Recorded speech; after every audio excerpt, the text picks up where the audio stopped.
ఆంధ్రప్రదేశ్ ఆర్యవైశ్య యువజన సంఘం నూతన కమిటీ ప్రమాణ స్వీకారం రేపు అనంతపురం నగరంలో అట్టహాసంగా నిర్వహిస్తున్నట్లు అనంతపురం జిల్లా ఆర్యవైశ్య సంఘ నాయకులు తెలిపారు.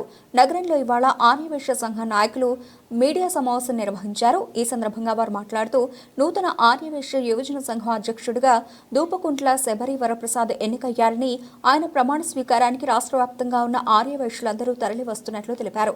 ఇదే కార్యక్రమానికి జిల్లా ఇన్ఛార్జ్ మంత్రి టీజీ భరత్తో పాటు జిల్లా పలువురు ఎమ్మెల్యేలు, ఎంపీలు హాజరు కానున్నట్లు తెలిపారు. పార్టీలకు అతీతంగా జరుగుతున్న ఈ కార్యక్రమాన్ని విజయవంతం చేయాలని సందర్భంగా వారు విజ్ఞప్తి చేశారు. ఈ నెల 24న ఆదివారం అనగా రేపు ఉదయం 10:30కి మన జిల్లాలో స్టేట్ ఆంధ్రప్రదేశ్ ఆర్యవైశ్య యువజన సంఘం నూతన కమిటీ ప్రమాణ స్వీకారము మరియు అభినందన సభ జరుగుతుంది. ఈ కార్యక్రమానికి మొత్తం ఆంధ్రప్రదేశ్ స్టేట్ నలుమూల జిల్లాలు ఇంకా ప్రతి ఒక్క కార్యక్రమాలు జరుగుతున్నాయి. మొత్తం ఆంధ్రప్రదేశ్ ఆర్యవైశ్య స్టేట్ ఇంకా మనకి ఆర్యవైశ్యులందరూ అనంతపూర్కి చేరుకుంటున్నారు ఈ నూతన కమిటీ ప్రమాణ స్వీకారానికి. మరియు అనంతపూర్ జిల్లాలోని ఆర్యవైశ్య ప్రముఖులు, అనంతపూర్ జిల్లాలోని ఆర్యవైశ్య కుటుంబ సభ్యులు అందరూ ఈ కార్యక్రమానికి విచ్చేస్తున్నారు. కావున ప్రతి ఒక్క ఆర్యవైశ్య కుటుంబీకులు ఈ కార్యక్రమానికి విచ్చేసి జయప్రదం చేయాల్సిందిగా కోరుచున్నాము.